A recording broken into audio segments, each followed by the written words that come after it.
They found my children under piles of bricks. When I touched them, they felt warm, but they were no longer alive. This wasn't a natural disaster. It was man-made. I feel angry, heartbroken, and deeply traumatized.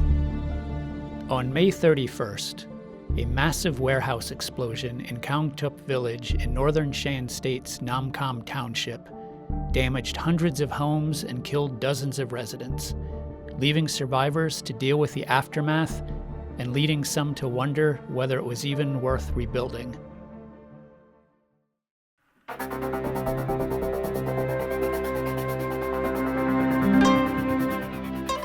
Hello and welcome to Athan, a weekly podcast from the Frontier family about human rights stories from Myanmar. This episode is produced by Athan journalist Lily. Some names have been changed to protect contributors.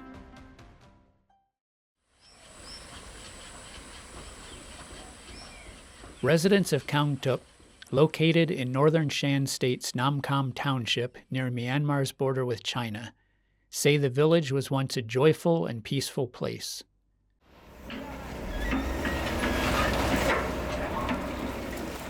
That description is belied by recent scenes in the village, whose population is mostly ethnic Taung.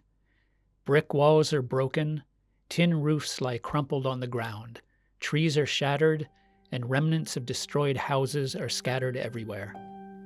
The devastation is the result of a huge blast that occurred around midday on May 31st, at a warehouse where explosives used in mining had been stored in the middle of the village.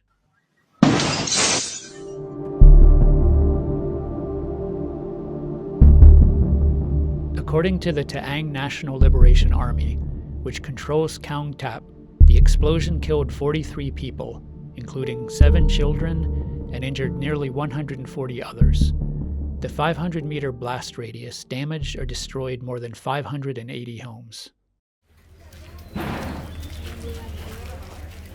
Kaung Tup resident Mai Situ survived because he was away from his home at the time of the explosion. However, his house, located directly in front of the warehouse, was completely destroyed. Right after the explosion, there was the scent of explosives everywhere. I stood right there looking for my house, but it was completely gone. He said the explosion left a crater whose depth was about 3 times a person's height and caused all homes around the warehouse to collapse. At the house next door to mine, I heard a mother crying out. When I asked what happened, she said her husband, son, and daughter were trapped beneath the rubble. For nearly an hour, we waited for the backhoes to arrive and searched through the debris. We found her children first. The mother who is crying out was 40-year-old Ma Nila. She said she will never forget discovering her children's bodies beneath the rubble of her home. They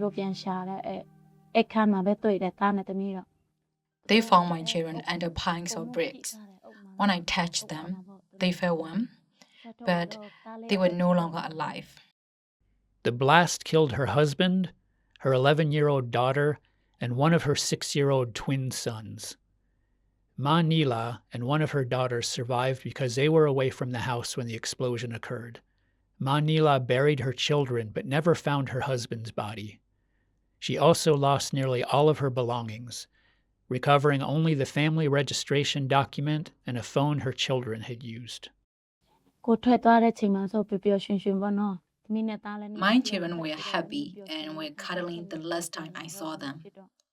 When I returned home, everything had changed.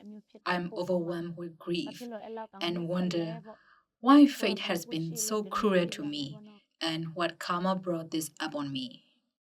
While the TNLA acknowledged that the blast was caused by mining explosives stored by its Commercial Department of Operations, it did not disclose the type or quantity of materials.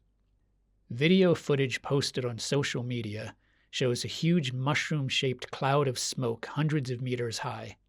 Eyewitnesses reported seeing white powder and suspected that ammonium nitrate had been stored in the warehouse. The warehouse was surrounded by homes, a school, and a football field, Residents said they were unaware of the danger, believing it was a normal storage facility. They said there were no warning signs, and guards had always warned people to stay away. Mai Situ and other residents are questioning why authorities allowed such a dangerous explosive depot to be established in the village. I wish they'd informed the public first. If the residents had known from the beginning, many would have objected because the warehouse was next to the school and was clearly unsafe. The TNLA said it would investigate the blast and punish those responsible. However, Do Athan contacted the TNLA for comment but received no response. A spokesperson for the Taang Women's Organization said action should be taken against those involved.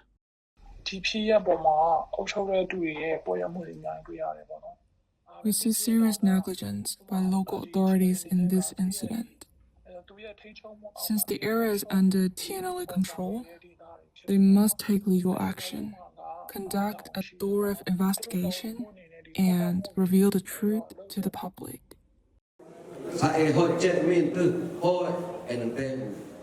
The TNLA and village officials divided the affected area into red, orange, and yellow zones and provided around 6 billion chats, or 1.36 million US dollars at the market rate, in compensation based on property damage and casualties.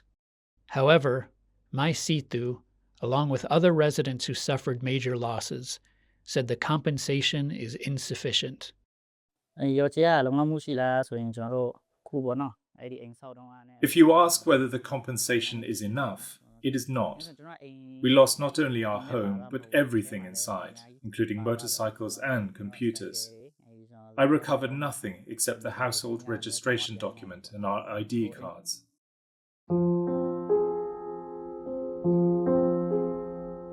After authorities cleared much of the debris, residents were left to rebuild on their own. Aid workers said many severely affected families cannot afford reconstruction due to lack of funds. The arrival of monsoon has also made shelter a more pressing issue, and some displaced families are staying in monasteries, with relatives, or in rented accommodation. Da-on lives with her 2 daughters under a tarpaulin at the site of their destroyed home. After years of working in China to save money and gradually build her house, she must now start over from zero. This wasn't a natural disaster. It was man-made. I feel angry, heartbroken, and deeply traumatized. Seeing everything destroyed in just 1 minute leaves me at a total loss, and my mind has gone completely blank.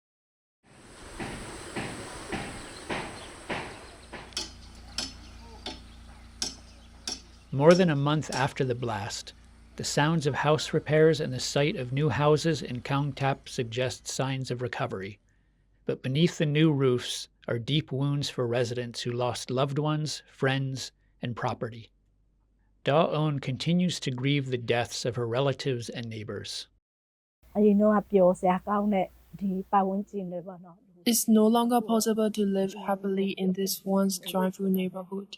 I've heard some people say they don't want to live here anymore and want to move away.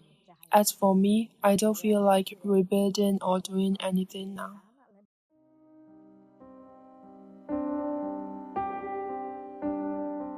The Taang Women's Organization spokesperson said compensation and support cannot replace lost lives or restore what was destroyed.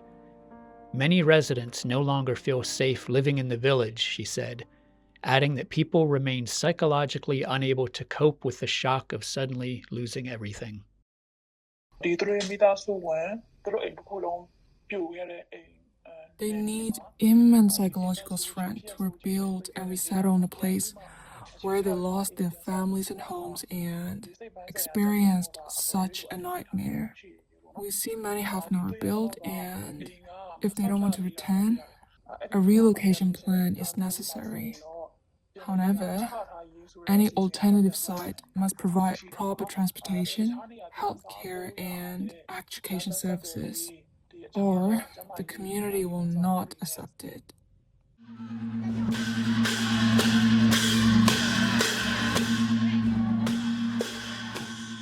Residents say that before the explosion, their small village was lively and joyful.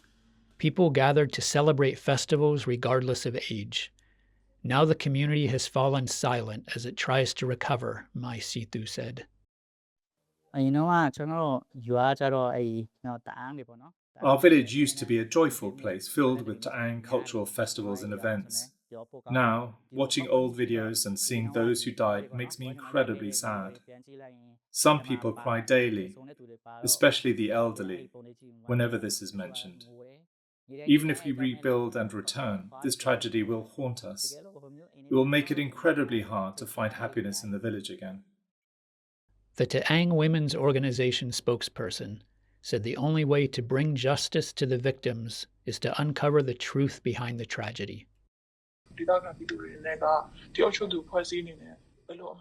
People are keeping their eyes open, watching how the authorities will reveal the truth, deliver justice, and what actions will be taken. We also fear that evidence will disappear over time, so it's crucial to complete the investigation and present the findings to the public as soon as possible.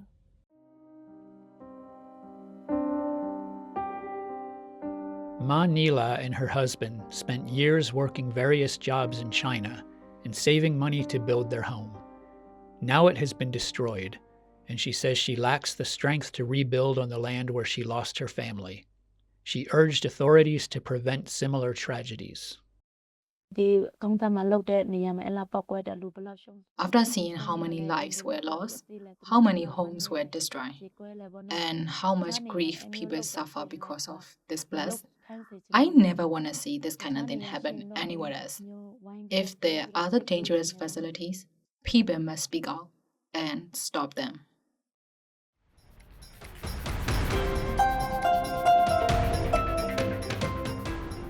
Thanks for listening to this edition of Do Athan. We welcome your feedback on social media, and please follow or subscribe to our pages. You can listen to our weekly podcasts via the Do Athan Facebook page. They can also be found on SoundCloud, YouTube, iTunes, Spotify, Telegram, and Instagram. Please tune in again next week.